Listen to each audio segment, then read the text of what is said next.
Las opiniones presentadas en este programa son expresión libre de quien las expone y surgen al aceptar la invitación del equipo de dirección y producción. En ningún momento comprometen el pensamiento ni la línea editorial de Teleantioquia.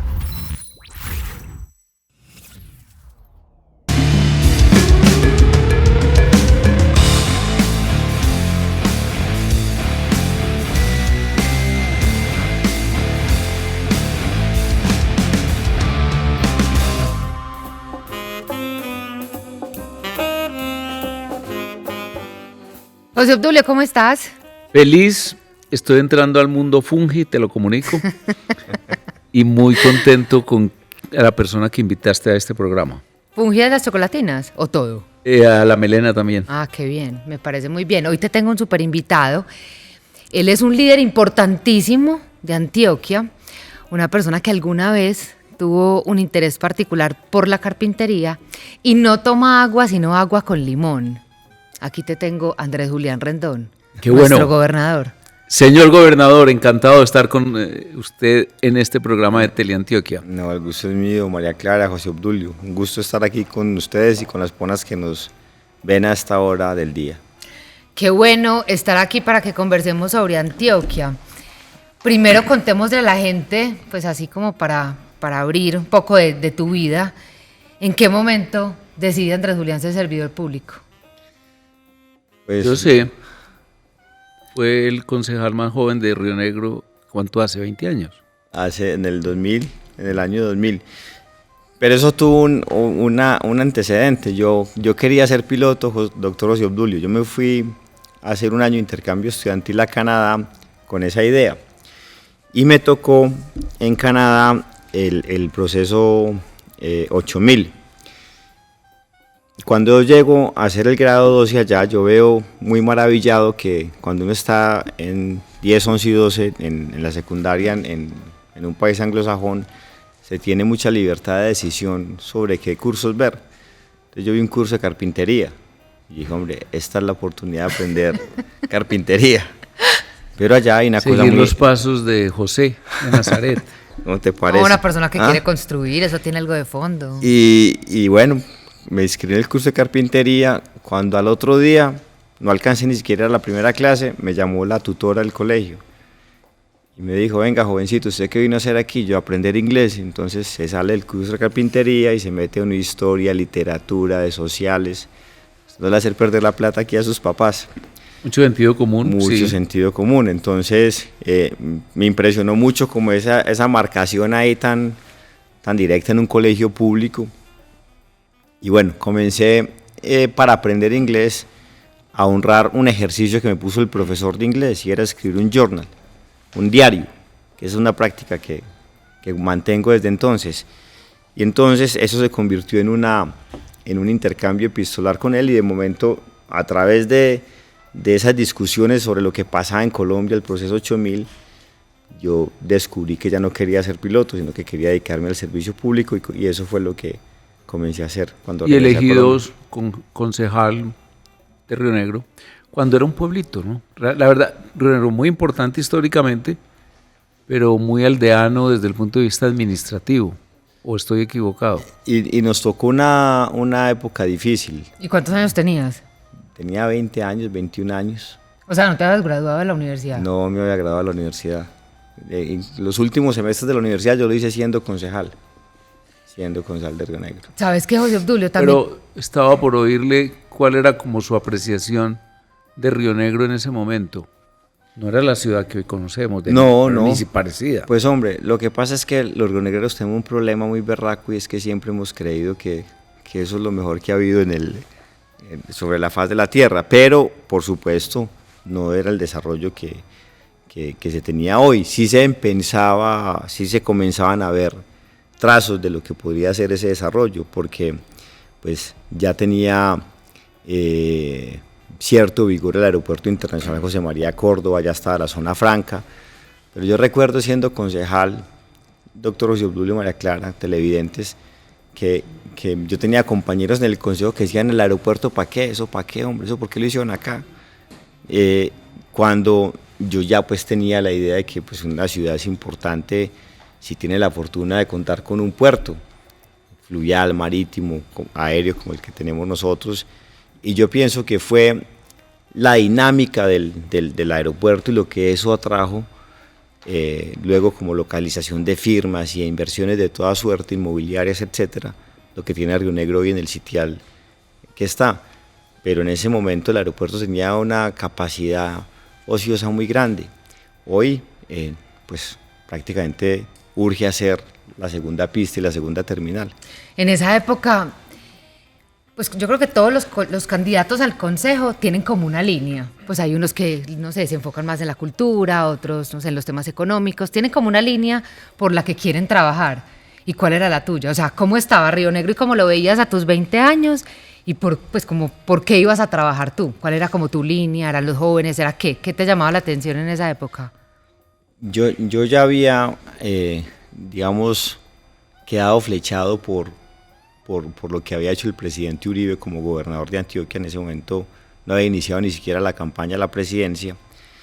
Y entonces yo fui concejal de Río Negro por ¿cómo se llamaba eso? Un movimiento que era el sector democrático dentro del Partido Liberal. Una disidencia liberal que en esa época se podía. Los partidos no necesitaban presentar lista única, sino que presentaban un avispero, inclusive así se llamaba, Operación Avispa. Entonces el doctor José Luis era el ideólogo de esa disidencia y yo fui concejal de Río Negro por esa disidencia. Pero tenía un interés especial en la educación superior, porque ahí se me salía el economista pues ya casi graduado y era... Ustedes dirían formación de capital humano. Sí, porque ya veía que era la inversión social que más réditos tenía.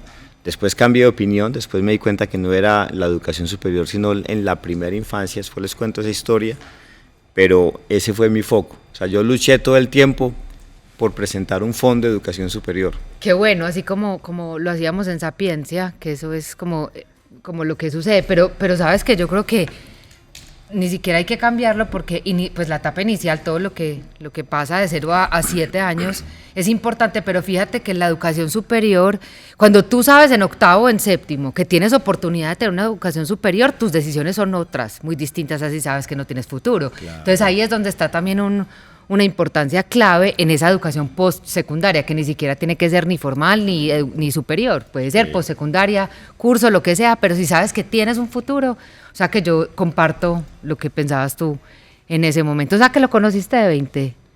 Claro, es que nosotros teníamos... Tenía cara de gobernador futuro, de futuro gobernador. Uno de los duros del partido era Río Negro, claro. Evidentemente.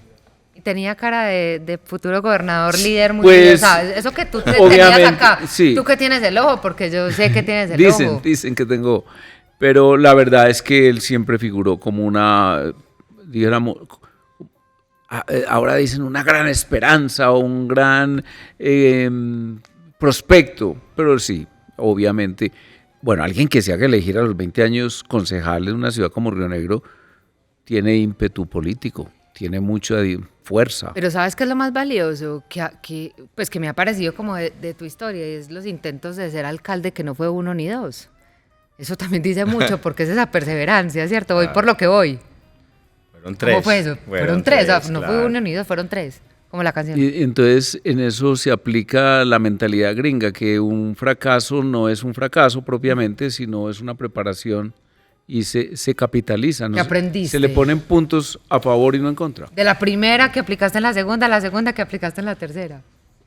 Pues hombre, yo en la primera vez que aspiré, yo creo que me dejé contagiar mucho el entusiasmo de haber llegado al consejo muy joven, de haber tenido una buena formación, pude participar en el gobierno del presidente Uribe, y eso pues me permitió como conocer un poco el gobierno central. Yo dije, hombre, esta es la oportunidad de ser alcalde. Pero yo pienso que en la campaña misma la gente que tiene una sabiduría popular tan vasta. Como intuitiva, ¿cierto? Entonces, yo tenía 25, 26 años cuando aspiré a la alcaldía la primera vez. Y entonces una vez estaba haciendo campaña, repartiendo volantes, y me dijo un señor, hombre, Andrés Julián, ¿usted ya está casado? Yo le dije, no. Y me dijo, no voy a votar por usted. las mujeres lo aploman mucho a uno y uno necesita quien lo regañe y quien lo grite, y usted no tiene todavía quien lo... O a la mujer uno también, si la mujer es Que la lo que domine, que lo asiente. Y si entonces, la mujer es la opina lo mismo. candidata, Puro que no, usted a mí opina lo también, mismo. yo diría lo contrario, que uno aploma a la mujer también, cuando tiene vocación política ella. entonces yo creo que la gente pensaba, hombre, este muchacho está muy joven para eso. Luego ya en la segunda ocasión aprendí, digamos, bueno, saqué una buena votación esa vez, pero quedamos pues de segundos. Y en la segunda todo el mundo, al otro día de haber perdido la primera, todo el mundo decía, Andrew León va a ser el próximo alcalde. Y fue como ese exceso de confianza. Y al frente se fue armando como una gavilla muy fuerte, porque tenían que ganarle a alguien que ya figuraba muy bien en las encuestas y todo. Y al final yo diría que nos derrotaron la última semana. Fue una campaña muy difícil. Nos derrotaron la última semana. Hoy soy buen amigo de quien me ganó en esa ocasión. Ahí como que el aprendizaje es un poquitico como de humildad, como de frenar Sí. un poquito O esa sea, en autoconfianza. la primera perdió por defecto, en la segunda Por perdió por autoconfianza. exceso Por exceso. y en la tercera ganó porque tenía que ganar. En la tercera ya fue una cosa que yo ya prácticamente había, digamos, como no descartado, pero yo decía, hombre, la verdad es que uno queda entusado. Yo quedé, digamos, aporreado de la segunda vez y te da uno como susto. Pero importante, nunca se quedaba a la espera pues de qué voy a hacer y por ahí haciendo negocitos o lobbies, ejercía Joseando, como dicen en profesionalmente. Puerto Rico. Cierto, eran unos interregnos interesantes No, profesionalmente. yo tuve unas oportunidades maravillosas. Cuando perdí la primera vez me fui a trabajar de nuevo otra vez al Ministerio de Hacienda. Y pues en el gobierno del presidente Uribe, conocí a una persona a la que yo quiero mucho desde entonces, que es Andrés Arias. Conocí el sector cafetero, el agro, es decir, un aprendizaje vastísimo. Hice una maestría en economía, vine a aspirar a la segunda, perdí y ahí conocí a Luis Alfredo. Entonces él me invita a que sea parte del gobierno y trabajé como secretario de gobierno en esa ocasión. Termino ese trabajo y me voy a ser profesor de tiempo completo en EAFIT. Y un grupo de amigos en Río Negro empiezan a reunirse a decir, hombre, esta cosa hay que cambiarla en Río Negro. Ya están como muy aburridos con una seguilla casi de 12 años de gobierno en la misma línea, aunque con un interregno, porque la persona que me ganó a mí se le había apartado esa línea. Y entonces llegó, listo, yo participo, pero participaba como con timidez, con la timidez del que se ha golpeado mucho. Cuando ellos mismos empiezan a decir, no, es que debe ser usted, y empiezan a hacer mediciones, y yo era el que mejor marcaba, y fue una cosa muy consensuada, y terminamos ganando esa elección como con el 63% del registro electoral. Bueno, el gobernador manda en Teleantioquia, pero nosotros mandamos Nuestro programa. de manera que va a hacer una pequeña pausa y seguimos.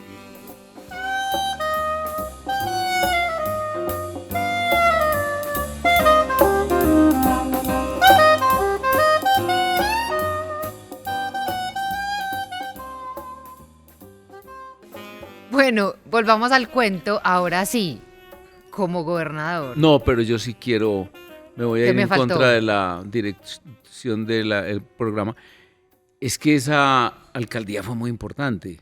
Yo soy rionegrero de adopción porque yo soy de La Ceja, pero la finca de mi papá era en Sajonia. Y yo fui en la Semana Santa de este año a Río Negro y lo recorrí. Y eso es otra ciudad. Y eso tiene nombre propio, tu administración. ¿O me equivoco?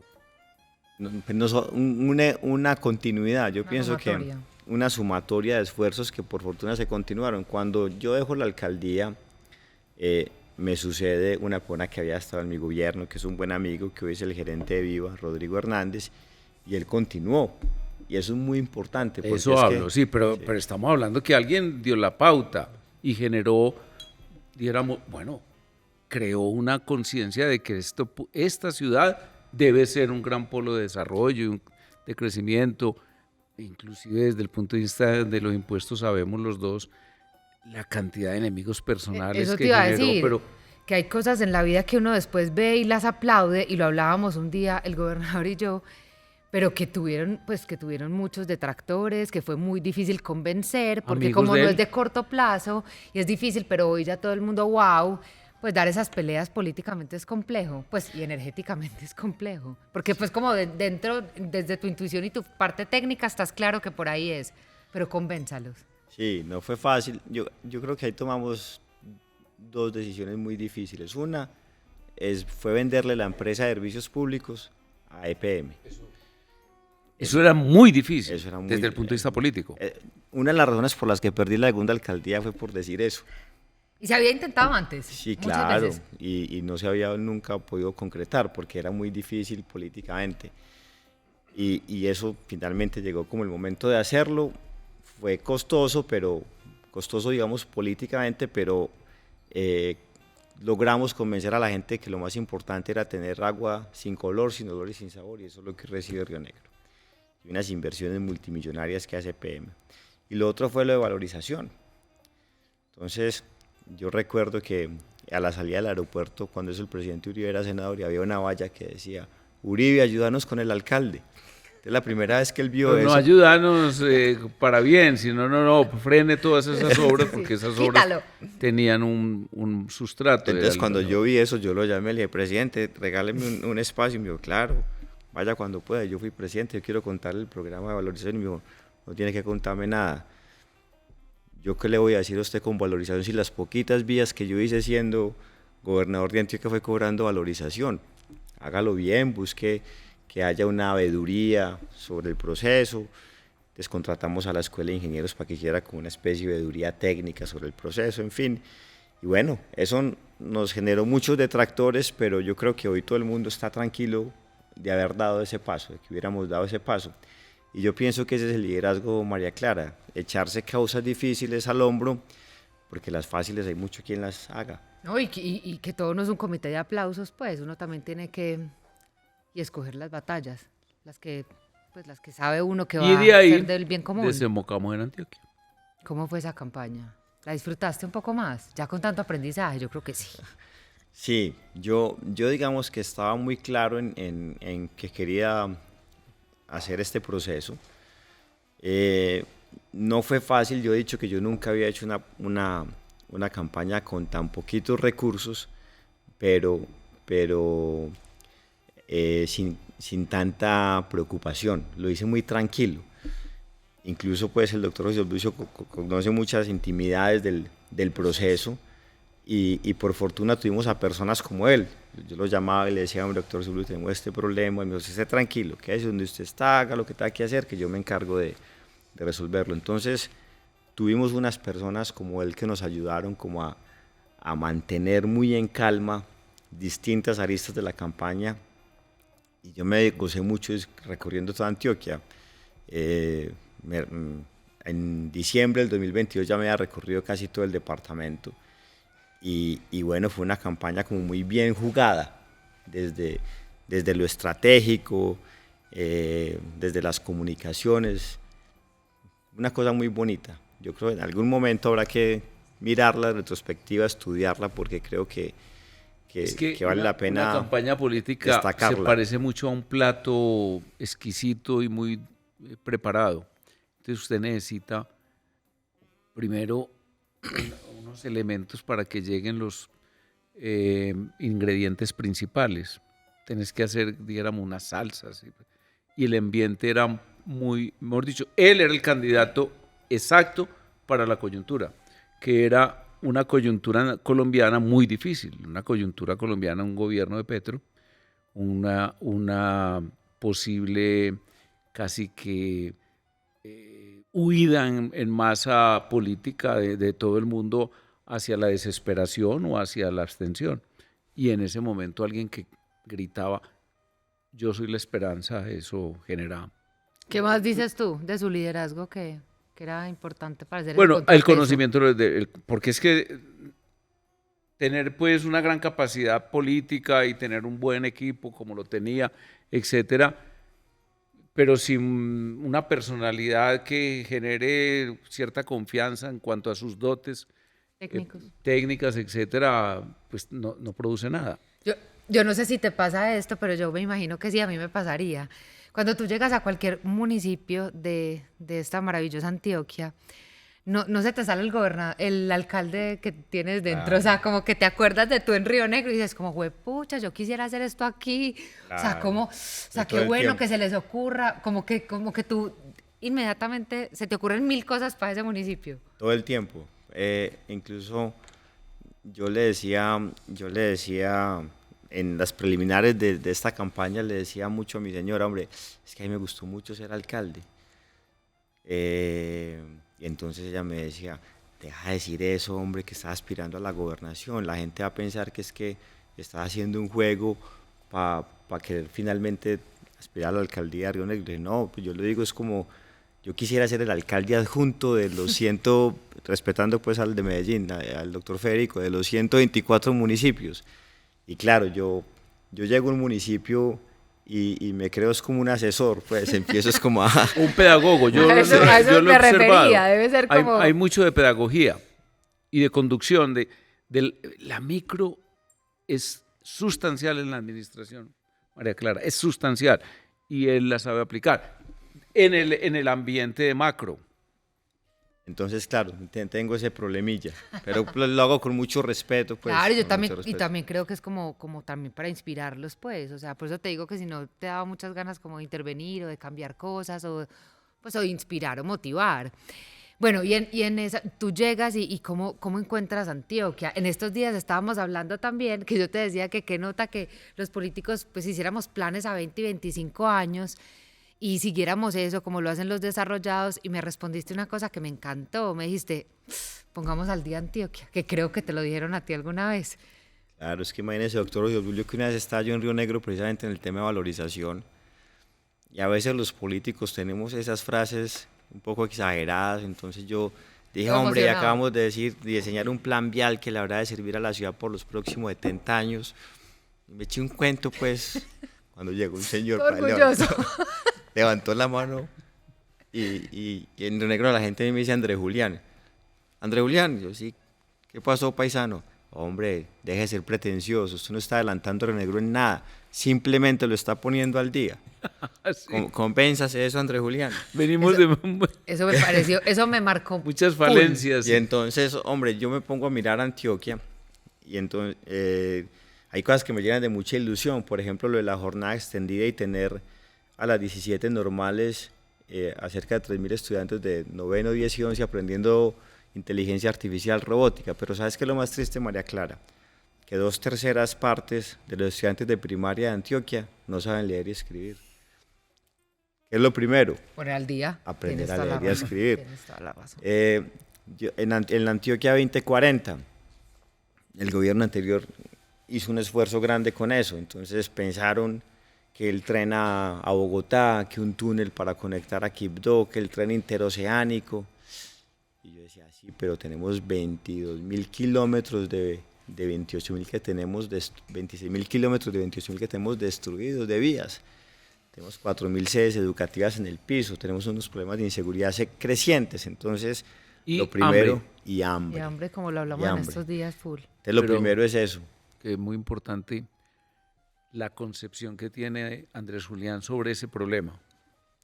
Yo creo que has desarrollado mucho la parte teórica que va a ser la guía para hacer se está haciendo.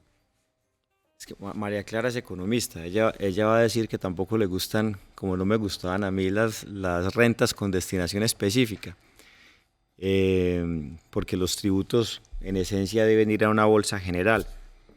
Y una vez yo por ahí escucho mucha bobada, sobre todo cuando hago deporte, y una vez estaba escuchando un podcast de una estación que llama Free Economics, y entonces empezaron a decir por qué los impuestos deberían tener destinación específica, y lo que encontraron es que cuando la gente ve que el tributo que pagan no sea una gran bolsa general, sino que está conectado con un propósito loable, la gente hasta hacía aportes voluntarios, y así aconteció en Japón, donde lo aplicaron una vez, y en algunos estados de Estados Unidos. Entonces, como yo ya iba teniendo en el radar lo que pasaba con el hambre en Antioquia, yo dije, esta es la idea para tener recursos a fin de resolver el problema del hambre.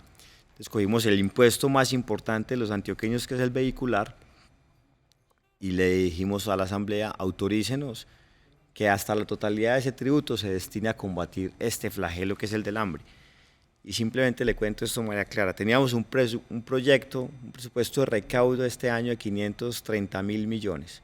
Ya vamos en 580.000 y vamos a terminar el año con 650.000 millones. Es decir, la gente, en efecto, los antioqueños se conectaron con que si pagaban ese impuesto se ponían al día. Incluso un señor en el comienzo de la campaña me conmovió mucho que un campesino de Santa Elena bajó a pagar el impuesto vehicular y dijo, hombre, yo voy a aportar estos 50.000 pesos de más porque yo he pasado hambre y eso es una cosa muy berraca y yo no quiero que nadie más lo sufra en Antioquia.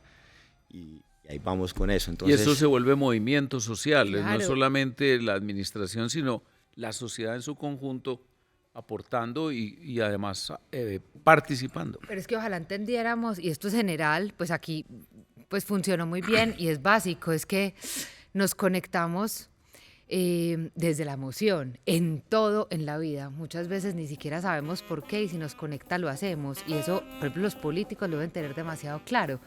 Como esto es saltando en temas, pasemos en el próximo segmento del hambre a la seguridad.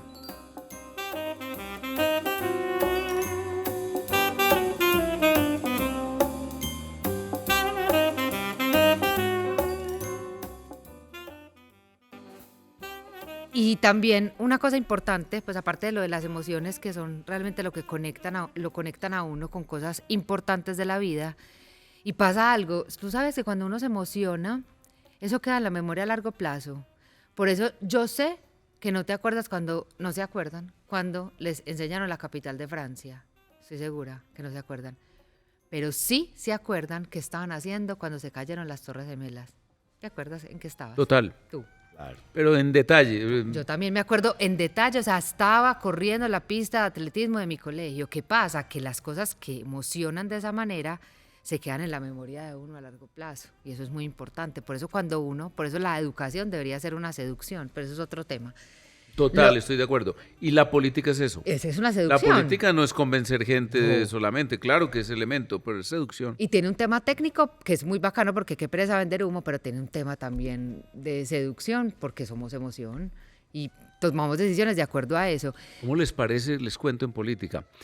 El primer gran debate en la televisión fue el de Nixon-Kennedy, año 1961. Y los que vieron el debate en televisión, que era nueva, Ajá. dijeron, Kennedy ganó. El hombre bien, buen mozo, como se dice, motilado y bien afeitado. Y el pobre Nixon se fue medio trasnochado y con barba. Y los que lo oyeron en radio dijeron, ganó Nixon. Eso es verdad, lo que dijiste. Ahora sí. No, es que el tema, vamos a pasar entonces. Seguridad. Propongo el tema seguridad, porque es que a mí me parece que está siendo un hit la forma como este gobierno de Andrés Julián Rendón está enfrentando el tema. O lo digamos a él, Cuéntanos. o digámoslo a él y luego. Yo quiero contar una anécdota en eso. Estábamos en plena campaña. Estábamos en Me Olvida en Santa Fe de Antioquia. Y yo todavía estaba como haciendo méritos para que el Centro Democrático me diera el aval. Estábamos ahí, el doctor Estaba coqueteando. El doctor Coqueteándole a Osorio usted. estaba ahí, entonces llega el presidente Uribe y me dice, oiga, Andrés Julián, y si usted fuera gobernador, ¿cómo manejaría la seguridad? Y a mí me cogió como fuera de base la pregunta.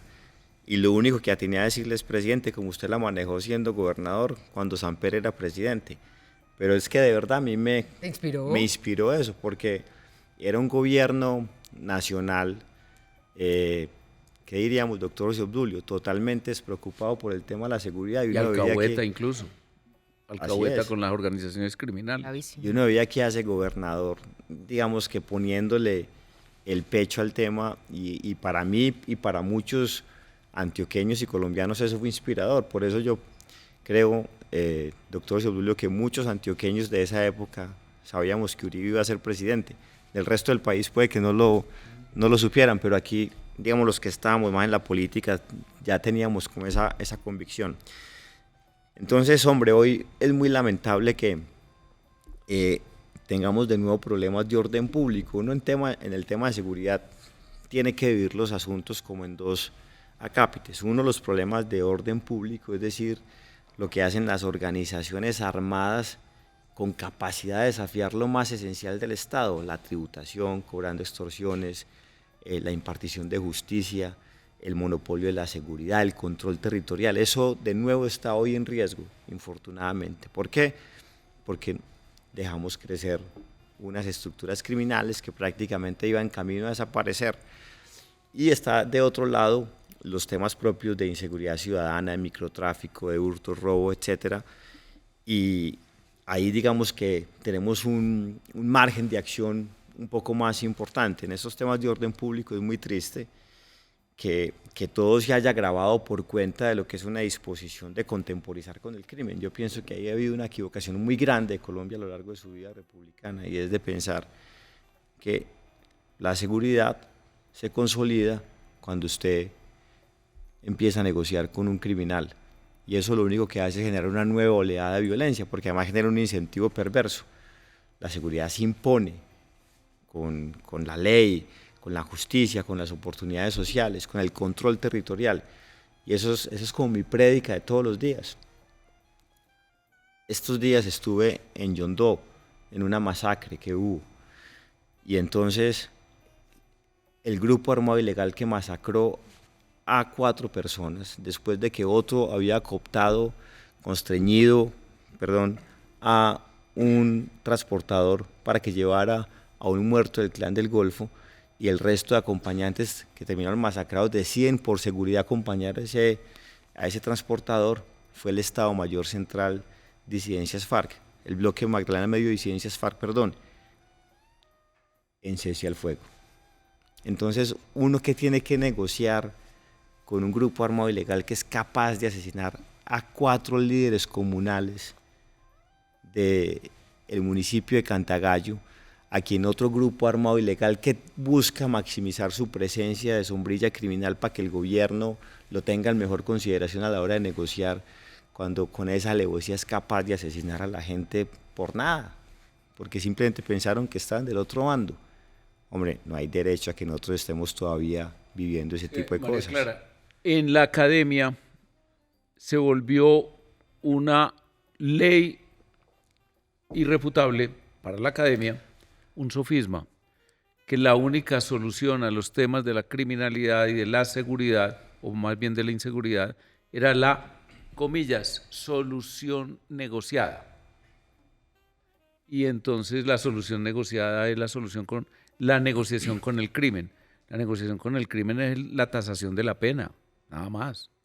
Pero no hacer lo que al gobernador le ha tocado observar en directo, como es una caravana de vehículos de lujo recorriendo el departamento, y van a ver, Como Pedro por su y casa. son 7 u 8 criminales prácticamente impunes, absolutamente impunes. Ahí te pregunto, cuando fuiste a Yondó después de esa masacre, ¿qué conversaste con la gente? ¿Asustada? Pues, ¿qué sienten de ese territorio? Pues, ¿qué pasa con el ciudadano de a pie? El ciudadano a pie solamente pide lo que le pedimos como labor esencial al Estado, es: hombre, protéjanos. ¿Te dijeron pues No, cuando...? el gobernador ayuda a que nos protejan, que el ejército no se vaya, que la policía controle este territorio, que se imparta justicia. Es que la gente que tiene una sabiduría convencional, como le he dicho ya varias veces, muy vasta, pides... Básico. No tiene que haber estudiado pues filosofía política, pero pides... Haberse leído a Hobbes. Sí, Pues, lo básico. Piden lo básico, lo que ellos saben que es esencial a la presencia, a la existencia misma del Estado. A mí ese tipo de cosas, por supuesto, me conmueven mucho, pero me cuestiona mucho que todavía estemos nosotros en eso. Es decir, nosotros cuántos muertos más necesitamos en Colombia para entender que ese no es el camino. Yo recuerdo una vez, doctor José Obdulio, María Clara, que escuché hace para ahí 15 años al entonces comandante de las fuerzas militares, Freddy Padilla León, decir en la Universidad de AFIT que él había perdido la cuenta de las veces que como militar había recuperado la Macarena, que es una zona del suroriente del país, y que esas mismas veces se había vuelto a perder. ¿Por qué? Pues porque ellos llegaban, ponían orden, ponían a correr al grupo armado ilegal que estuviera ahí, pero como el ejército tiene vocación de movilización permanente, salían, nunca llegaba la policía, nunca llegaba un juez, un fiscal, no llegaba ni la educación, ni los puestos de salud, ni las carreteras. Entonces, ¿qué pasaba? Volvía a los 3 o 4 meses a incrustarse el grupo armado ilegal. Y una vez leí una cosa de un economista que me gusta mucho, que se llama Paul Collier, que dijo: la gente se llama engaño cuando cree que un grupo armado ilegal se disfraza de rebeldía reivindicando una condición social de la gente. Son unos criminales puros y duros que en el África están detrás de la captura de las rentas de los diamantes, en otras partes del narcotráfico, en otras de la extorsión, pero son criminales. Y hay gente que pasa de ingenua y cree que realmente es un Robin Hood y que están buscando reivindicar una causa social. Mesas de negociación, ¿cómo le parece? Que con cuchillo, que con no sé quién. Pero la verdad es que sí hay la señal clara de que tu gobernación es una gobernación de presencia en el tema de seguridad y firmeza, y además de acompañamiento a la autoridad pública, que decía, a las Fuerzas Armadas y a la policía a la Fiscalía. Pero yo les hago una pregunta, ahí hay pues hay que hacer una reestructuración de las Fuerzas Armadas, hay que hacer qué, o sea, y sobre todo desde nuestro resorte, porque pues el gobierno nacional tiene la potestad de hacer muchas cosas, entonces uno también, desde tu posición, también puede estar maniatado en otras. Sí. O sea, es limitado es un marco de actuación bastante limitado por la forma en que está configurada la defensa, la seguridad y el manejo del orden público en el país, pero la esperanza hoy de nosotros son los soldados y policías. Yo decía que si uno apela al valor de los soldados y policías, que tienen en su corazón simplemente la obligación, el deseo de honrar su quehacer misional, combatir el crimen, el delito, proteger a los ciudadanos, eso funciona. Les voy a poner 3 ejemplos. Yo he señalado, yo insistí mucho, un sirirí, cuando hubo una masacre en Río Negro, insistí muchísimo en que se esclareciera rápidamente, no sé qué. La policía se puso al frente del tema, la fiscalía, y lo lograron esclarecer y capturaron ya a los responsables, a los perpetradores. Fui a un consejo de seguridad en Amalfi, la gente diciéndome: aquí nos tienen azotados un bandido que le dicen alias el enano, eso está extorsionando a todo el mundo. Después salieron unos videos del tipo asesinando a un señor de una estación de gasolina porque no le pagaba la extorsión. Cogió otra vez allá un vigilante de Atempi y lo iba a matar que porque Atempi no le pagaba una extorsión. Y yo le dije a la fuerza pública: hombre, esto ¿cuánto más tiene que pasar para que nosotros neutralicemos a este tipo? Se acabaron prácticamente hay que sus pasar manifestaciones. Otro segmento, pero te dejo esta idea para comenzar ahí mismo, María Clara. La seguridad necesita 3 elementos. El primero, dinero. El segundo, dinero. Y el tercero, dinero. ¿Cómo financiar la seguridad? Sí, bueno. Tu acción para dirigir la seguridad en Antioquia a partir en el próximo segmento.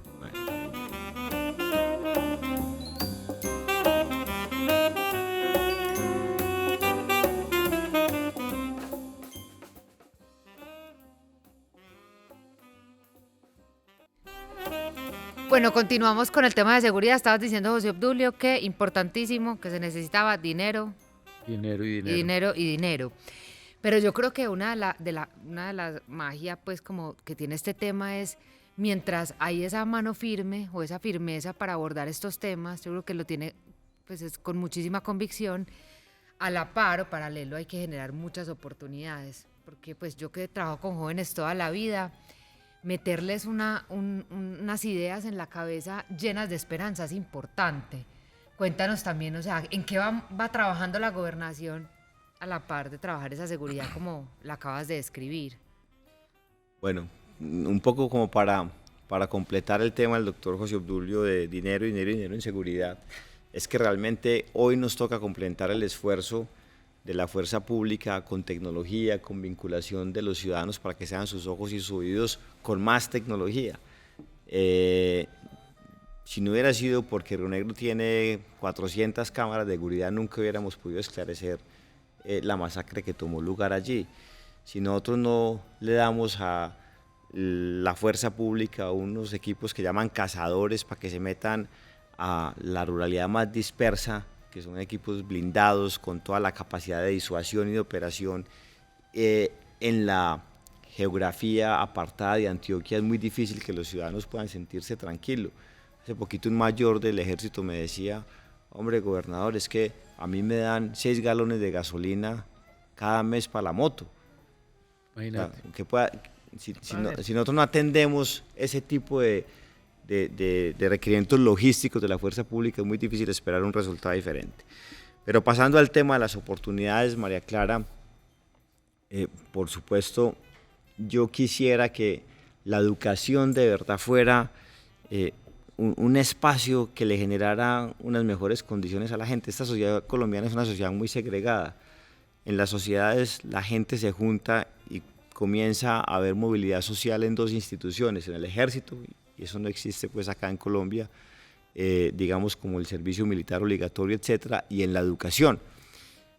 Pero nos toca hacerle como el acomodo, es decir, ya que ahí no pasa, venga, miremos cómo lo logramos organizar. Entonces, estoy obsesionado con la jornada extendida, estoy obsesionado con que los niños y jóvenes en la contrajornada primero aprendan de verdad a leer y a escribir, pero aprendan también inglés, robótica, se familiaricen con una expresión deportiva, cultural, se detecten talentos importantes, se promueva la formación para el trabajo, técnica, donde ellos puedan ir pensando en un emprendimiento, donde mejoren sus condiciones de empleabilidad.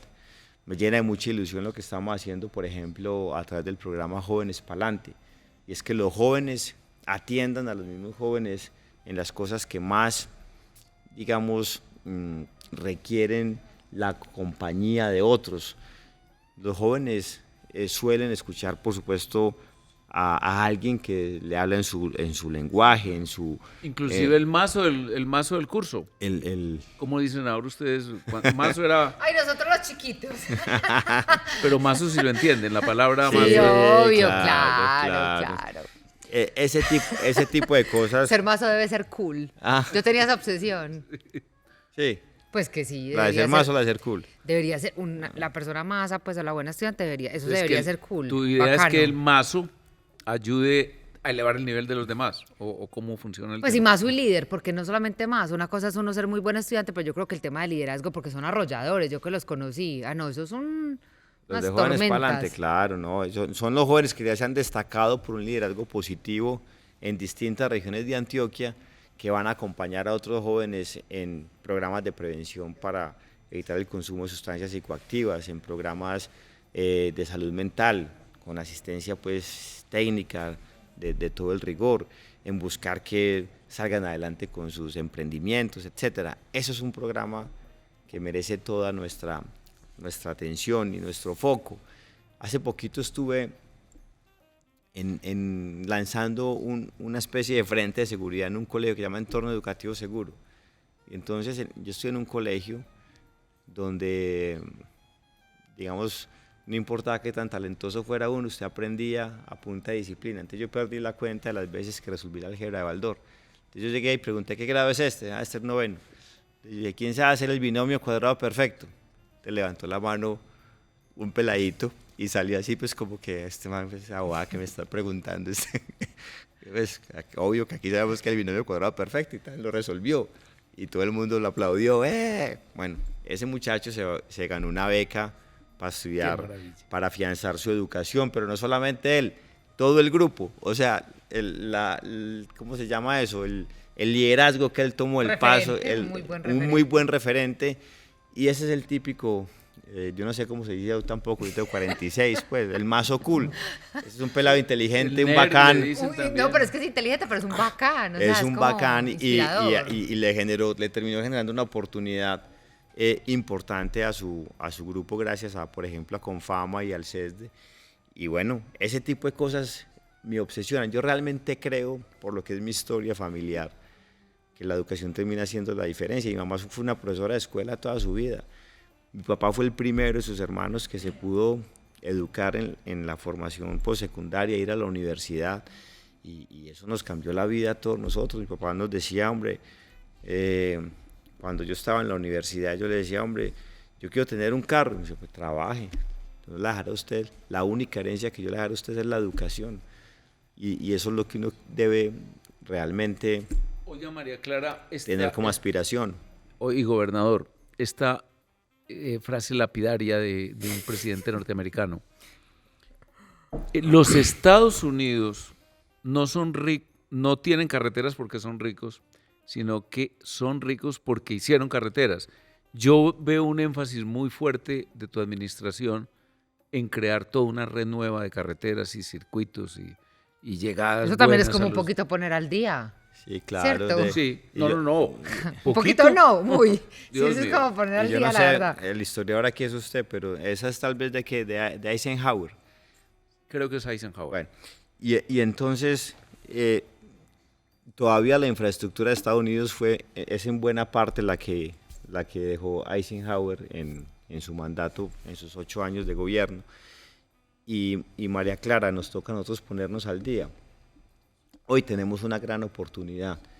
Hay que conectar a los antioqueños, no solo físicamente, con la red vial secundaria, buscando que ningún municipio esté a menos de 50 kilómetros de una red vial de primer orden que gracias a la inversión privada pues tomó lugar, pero también conectarlos digitalmente. Yo tengo una fijación también con eso que representará una gran oportunidad para los jóvenes, y es que al final de nuestro mandato tengamos fibra óptica en todo centro poblado urbano de Antioquia, no solamente cabecera municipal sino corregimental, y conexión satelital en la ruralidad dispersa. Y ahí esas van a ser las autopistas por las que habrán de generarse miles de oportunidades. Van a haber jóvenes que van a ofrecer, qué sé yo, un juego especial a la comunidad de su sector. Va a haber toda suerte de servicios, porque aquí nosotros vamos a enfocar es como en hacer la conexión esencial, la autopista de cientos de carriles por donde podrán transitar muchas oportunidades. Firmamos un convenio recientemente con el Banco Mundial para encontrar a los privados que con un CASE, por supuesto, que haga la gobernación, se atrevan a hacer esa inversión. Y le tengo mucha fe a ese proyecto. Entonces, estamos haciendo un esfuerzo muy grande, no solo en conexión física, sino también digital. Nos están preguntando una cosa, María Clara. ¿Cómo es la vida de un gobernador que dedica 20 horas del día, que tiene 24, ¿Qué hace las otras 4? al ejercicio de la administración? ¿Cómo es la vida? Bueno, Y tu relación familiar, obviamente. Sí. Pues hombre, yo tengo 3 hijos. Una grande, tiene 20 años, Emiliana, estudia medicina. 2 chiquitos, Abigail, que tiene 6 añitos, y Salvador, que tiene 5. Abigail tiene 7, Salvador tiene 5. Yo procuro levantarme muy temprano porque me gusta hacer deporte. Si yo no me levanto a las 4 de la mañana, ya no logro hacer deporte. Y le da mal genio, lo hubiera presentado así. Al que le da mal genio cuando no Me da hace mucho mal genio cuando no logro hacer deporte. Y mi señora dice que yo tengo más energía que los niños, porque son las 10 de la noche y ella me dice, por favor, acostate. Y yo, no, pero es que yo tengo todavía mucho que hacer. Y además que me va a acostar a mirar al techo. No tengo sueño. Entonces yo, no, pero es que vos sos como los niños, que peleas para dormirte, pero te acostás y se queda te dormido. quedas dormido inmediatamente. Entonces, como soy muy obediente, sobre todo con la mujer, procuro acostarme temprano, 10, 10 y media. Y bueno, busco siempre tener como ese primer momento en la mañana con los niños, porque si no ya no los logro ver en las horas de la noche, desayunar con ellos o llevarlos al colegio. Soy muy familiar y ejerzo esta posición de servicio tan honrosa que me dio Dios la vida de los antioqueños con mucho amor.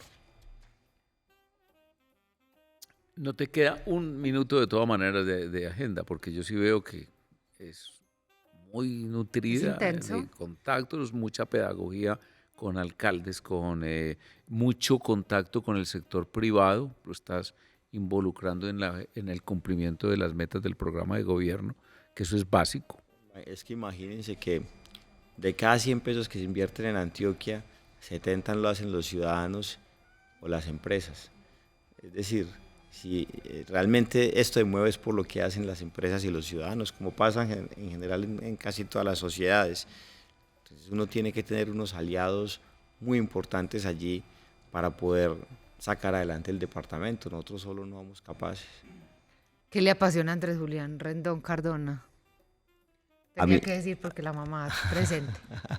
A mí me gusta, tal vez lo que más pasión e ilusión me genera es ver que las cosas pasen, que por ejemplo esto, la conectividad digital tome lugar, que 1 kilómetro de placa huella por allá en la ruralidad aparte de Río Negro se dé. Me gusta, me conmueve ver a un joven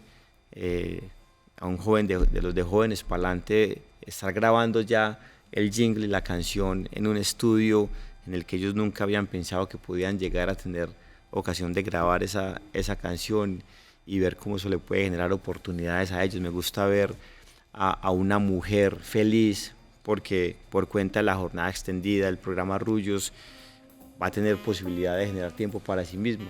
Es como la acción del gobierno en pequeñas cosas, pero que van siendo la suma de transformaciones importantes para la gente. Te lo resumo. Que las cosas no se queden en carreta, más o menos. Tenemos un líder para rato. No, pues imagínate la juventud y además ya en la gobernación más importante del país. Estuve viajando la semana pasada por algunas ciudades y la gente me decía, ya, ¿qué es lo que está pasando? Que están todos optimistas, vamos, y eso la gente es que invirtiendo y nosotros todos mirando a ver qué es lo que va a pasar en estos próximos 2 años. Esos temas de percepción la son verdad importantísimos. Es liderazgo, claro. Eso es súper valioso. Liderazgo en la gobernación y liderazgo en la ciudad de Medellín.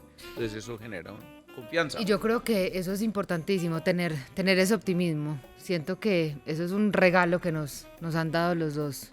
Sí, obviamente sin un ambiente favorable a la confianza, sin un ambiente que dijiste optimismo, pues las posibilidades de que haya inversión, y la inversión es la garantía de que haya riqueza, y la riqueza es la garantía de lo que estábamos diciendo, que haya bienestar. Entonces, obviamente, y después es felicidad. un círculo virtuoso. Muchas gracias, gobernador. No, gracias María Clara, doctor Obdulio, muchas gracias a todos los televidentes que nos acompañaron en este rato tan agradable.